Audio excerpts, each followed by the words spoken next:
Today, I am sharing with you why I'm writing episodic fiction. So, why I'm writing a serial and what that's all about. I'm just going to answer the questions that are in the Serial Writers tag that was created by hosts author Brittany Wang and Leigh-an. She is also here on YouTube, and I will leave their information in the description box below so you can go and follow them, watch the videos that they created after you're finished watching mine. So, a serial is something that I learned about actually originally from author Brittany Wang here on YouTube. And it's something that was kind of fun and exciting that I had never heard of before, but that is to write a story kind of like you would assume a story is written for a TV show.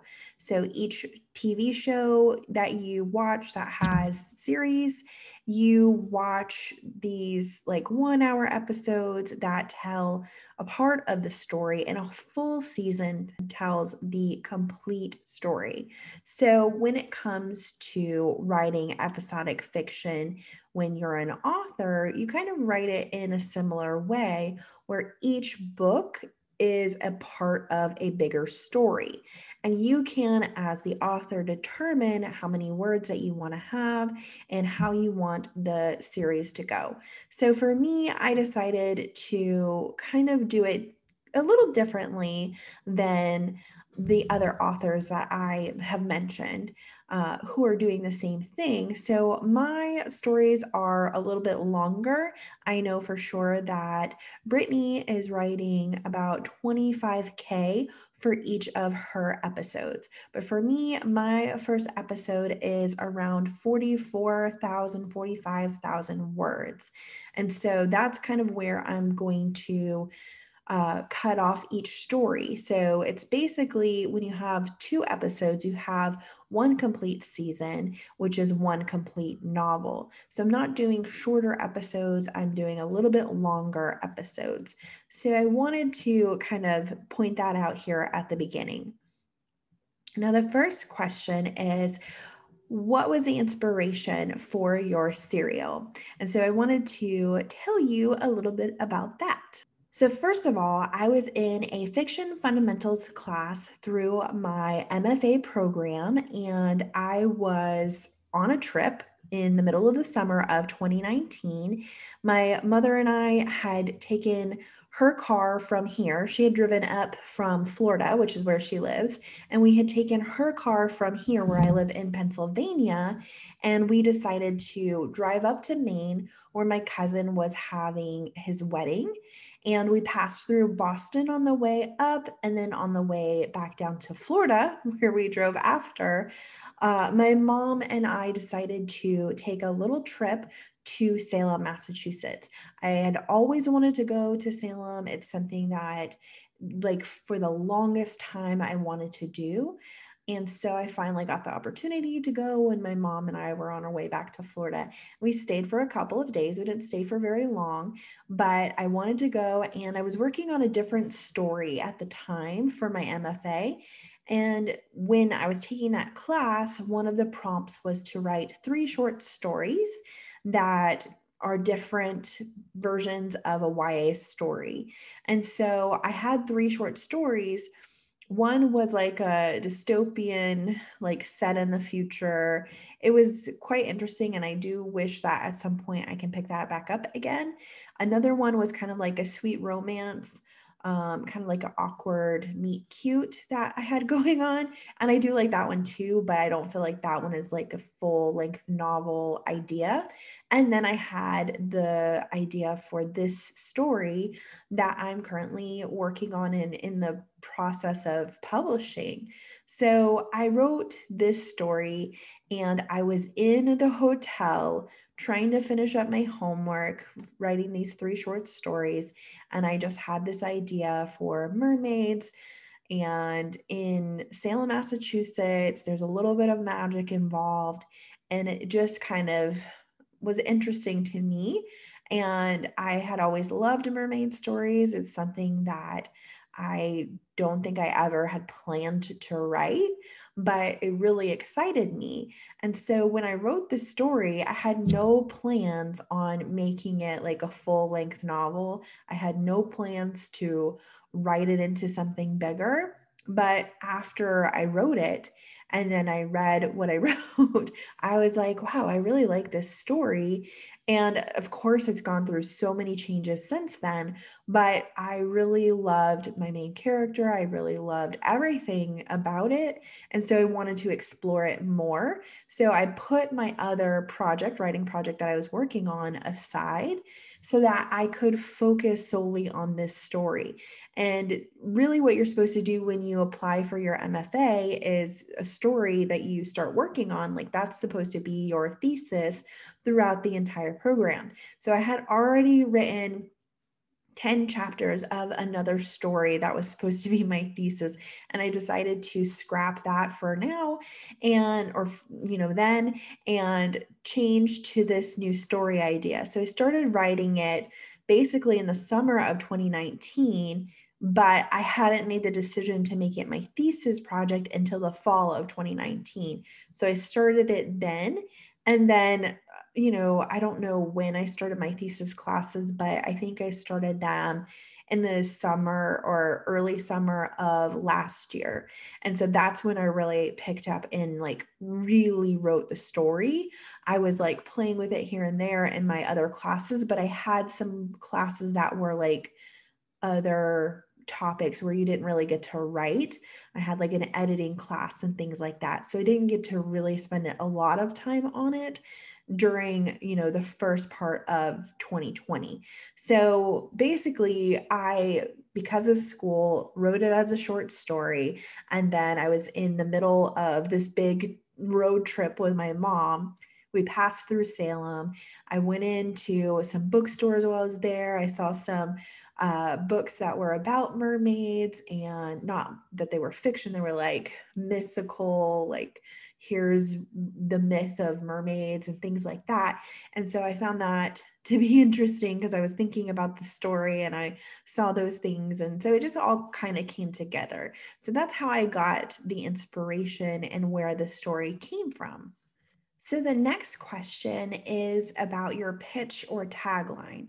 So through school, we haven't done a tagline, so I don't really quite have that right now, but I do have a pitch that I wrote during school for school. So I'm just going to read you part of it, and hopefully you'll kind of catch the drift of what my story is about. So I'm going to look at the pitch here and read it out to you. So it says 16-year-old Ava, an orphan, is placed with a family she desperately wants to welcome her. As she adapts and faces typical teen hurdles, mysterious changes occur in her body. Marks appear she fears will send her back to the group home. Ava keeps these changes secret. Her social worker then reveals who Ava really is: mermaid royalty with magical powers and an enemy seeking to kill her. Will Ava stay on land or will she return to the sea? When her foster family is attacked, her decision is made and everything changes. So that's my pitch. And of course, this whole story is happening over 2 episodes. But for my thesis classes and for my MFA, I've written it as a complete novel. So the way that it's being published, you don't get all of that quite in one story in the episodes, but if you read both, you'll get the full story. Okay, so the next question is to talk about the world and the conflict. So in episodes 1 and 2, the world is set strictly in Salem, although at the end of 2, Ava starts on her journey out to sea. So that is what happens there. And then episodes 3 and 4 will be actually in the ocean. So the world is mostly our world, but it has magic, of course. So there are witches in Salem, and then there are mermaids in the ocean that people don't really know about. People know about witches. It's like modern day, like we know that there were Salem witch trials and things like that. So it's kind of where people have the knowledge that witches exist, but not magic. So it's like our normal world, except it has the idea that there are mermaids in the sea and that there are witches who actually can do magic. And basically that's the world. There's more to it, but I don't really want to spoil anything. I'm like kind of nervous about spilling the beans, especially because a lot of things are revealed in episode 3 and 4 that kind of connect things a little bit more than episodes 1 and 2. So I guess you'll have to stick around and find out more about the world later on. Um, and yeah, that's all I'm going to say about that. Now, the conflict is Ava, of course, is an orphan. She's always wanted to have a family. And when she is placed with a family that want to adopt her as a 16, almost 17-year-old, that's when she learns that she's a mermaid, and she learns that she's had a family all along, but there's been an enemy trying to get her. And so her family has done things to keep her safe and to keep their people safe. And so basically, it is Ava unraveling her past and where she comes from and finding out more about who she is and the magical side of things. Her like changing into a mermaid, and she has like these glimmering tattoos that appear all over her body when she first is placed with this new adoptive family. And so it's basically her finding out about her past and then trying to evade this enemy that is out to get her. So then the next question is, why did you decide to make this story a serial? For me, when I first heard Brittany talking about it, Brittany Wang, I thought it was exciting, this idea of publishing in a way where you can kind of get part of the story to completion and get it to the point where you can actually start to put it out there and get readers, even though you may not have the full book finished, or maybe you're working on parts of episode 2 and you've got the brainstorming of episode 3 and 4 going on. Like, that part of it was really exciting to me. I know that a lot of people will have a lot of it done and then they'll publish in shorter chunks. But for me, I am doing like larger chunks and releasing it in a way that is maybe not ideal for episodic fiction, but I'm learning as I go. And I think that that's a part of why I'm doing it this way, because I get to learn all of these things as I'm going, what the things are when you like format it and then get your author's proof copy, like I showed in last week's video, all of that kind of stuff. I wanted to be able to get started on it now. And that means that as time goes on, I will just get better and better at doing all of these things that you have to do as an indie published author.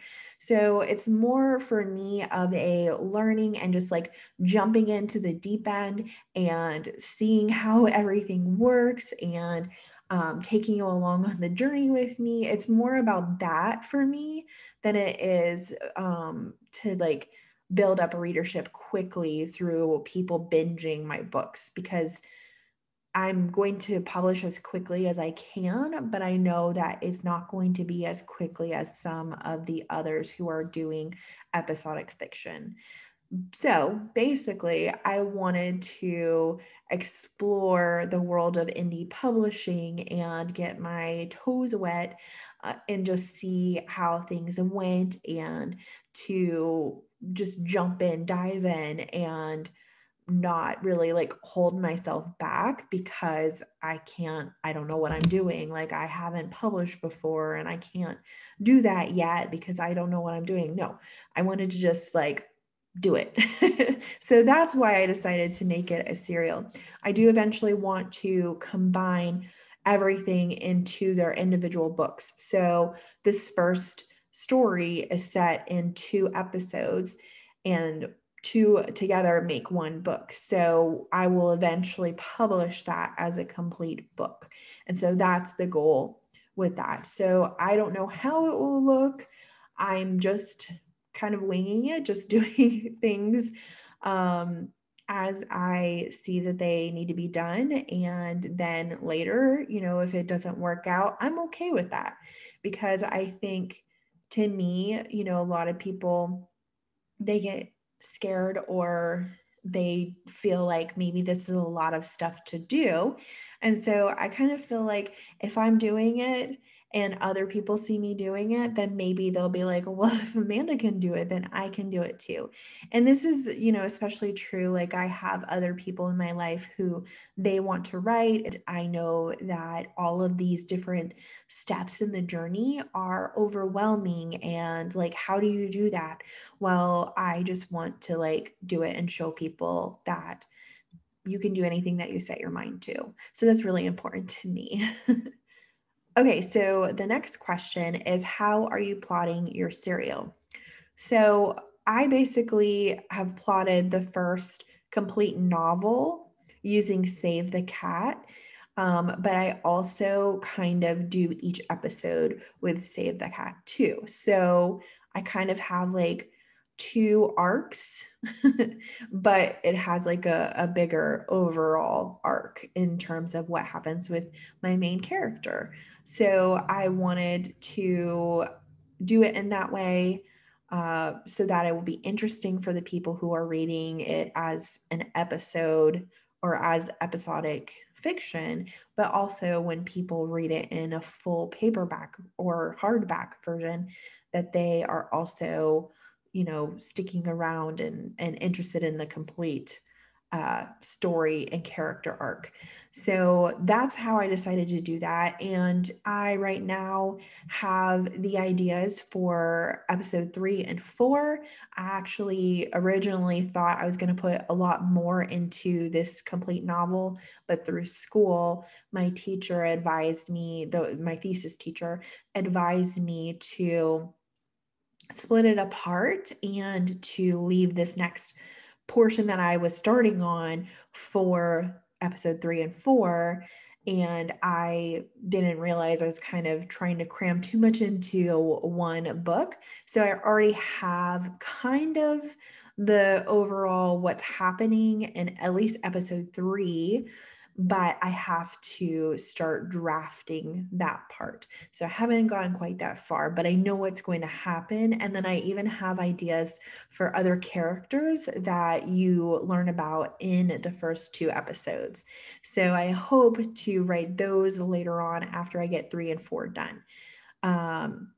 So yeah. So what writing resources are you using? Of course, I have used everything that I've learned in my MFA at Southern New Hampshire University. That's where I'm going to school to get my MFA. And I have tried to learn everything I can through my degree. So that's my primary source of what I'm using to learn this and to become a better writer. I'm getting near to the end of that degree. So the other things that I'm using are Save the Cat. I'm also using different books. There's one that we use for school, which I forgot the name of. So I'm also using the book that we used for my thesis classes. We use the same book for all 3 classes, which is Story Genius by Lisa Cron, I don't know how you say your name. But we used that book during our classes. So I'm also using that as a resource. And then, other books that I've picked up along the way.